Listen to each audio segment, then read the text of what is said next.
Hello ಎಲ್ರಿಗೂ ನಮಸ್ಕಾರ. ಈ ವ್ಲಾಗಲ್ಲಿ ಒಂದು ಸ್ಪೆಷಲ್ ಇದೆ, ಅದನ್ನ ಹೇಳ್ತೀನಿ ಮುಂದೆ ಏನು ಅಂತ ಹೇಳಿ. ಆ್ಯಕ್ಚುಲಿ ನಿನ್ನೆ ನನಗೂ ನಮ್ಮ ಹಸ್ಬೆಂಡ್ಗೂ ಸೇಮ್ ಟೈಮಲ್ಲೇ ಕಾಲ್ ಶೆಡ್ಯೂಲ್ ಆಗಿಬಿಡ್ತು. ಅದು ಅಕ್ಕ ಹೋದ್ಮೇಲೆ ಸೊ ಅದಕ್ಕೆ ತುಂಬಾ ಸ್ವಲ್ಪ ಡಿಫಿಕಲ್ಟ್ ಅನ್ನಿಸ್ತು ಅವಳು ತೊಗೊಂಡು ಕಾಲ್ ಅಟೆಂಡ್ ಮಾಡಿ ಸ್ವಲ್ಪ ವರ್ಕ್ ಮಾಡಿ ಮುಗಿಸೋಕ್ಕೆ. ಇವತ್ತಿನ ಟಿಪ್ ಹೀಗಿದೆ: if you are working mother ಮತ್ತು ನಿಮಗೆ ಈಗ ಏನಿಲ್ಲ ಅಂದರೂ ಸಣ್ಣ ಬೇಬಿ ಇದೆ, you are started going to office, ನಿಮ್ಗೆ ಎಷ್ಟಾಗತ್ತೆ ಅಷ್ಟು ನಿನ್ನ ಬೇಬಿಯಿಂದ ಡಿಟ್ಯಾಚ್ಮೆಂಟ್ನ ಬಿಲ್ಡ್ ಮಾಡಿ.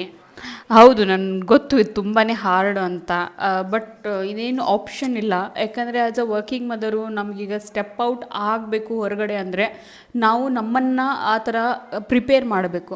ಪ್ಲಸ್ ನಮ್ಮ ಮಗುನೂ ಆ ಥರ ಪ್ರಿಪೇರ್ ಮಾಡಬೇಕು. ನಾವು ತುಂಬಾ ಅಟ್ಯಾಚ್ ಆಗಿಬಿಟ್ವಿ ಅಂದರೆ ಅವ್ರ ಜೊತೆ ನಮಗೂ ಹಾರ್ಡ್ ಆಗುತ್ತೆ, ಬಟ್ ನಮಗಿಂತನೂ 100 ಪಟ್ ಹಾರ್ಡ್ ನಮ್ಮ ಬೇಬೀಸಿಗಾಗುತ್ತೆ. ಅವರಿಗಷ್ಟಿರಲ್ಲ. ಸೊ ಬೆಟರ್ ಆನ್ ಅರ್ಲಿ ಸ್ಟೇಜಸ್ಸಲ್ಲಿ ನಾವು ಸ್ಟಾರ್ಟ್ ಮಾಡಿಬಿಟ್ರೆ ಇದು ನಮಗೂ ಈಸಿ, ಅವ್ರಿಗೂ ಈಸಿ. ಅದೇ ಸ್ಪೆಷಲ್ ಅಂತ ಹೇಳ್ತಿದ್ದೆ. ಅದು ಏನಂದರೆ, ನಾನು ಆಫ್ಟರ್ ಲಾಂಗ್ ಟೈಮ್ ಆಫೀಸೆಲ್ಲ ಇಷ್ಟು ಅವರ್ ಸ್ಪೆಂಡ್ ಮಾಡಿದ್ದೆ. ಸೊ ಏನೋ ಹಳೆ ನೆನಪೆಲ್ಲ ಬಂದಂಗಾಯಿತು. ಇಷ್ಟು ಹೇಳಿ ನಾನು ವ್ಲಾಗ್ ಮುಗಿಸ್ತಿದ್ದೀನಿ. Thank you for subscribing and following my channel. Thank you.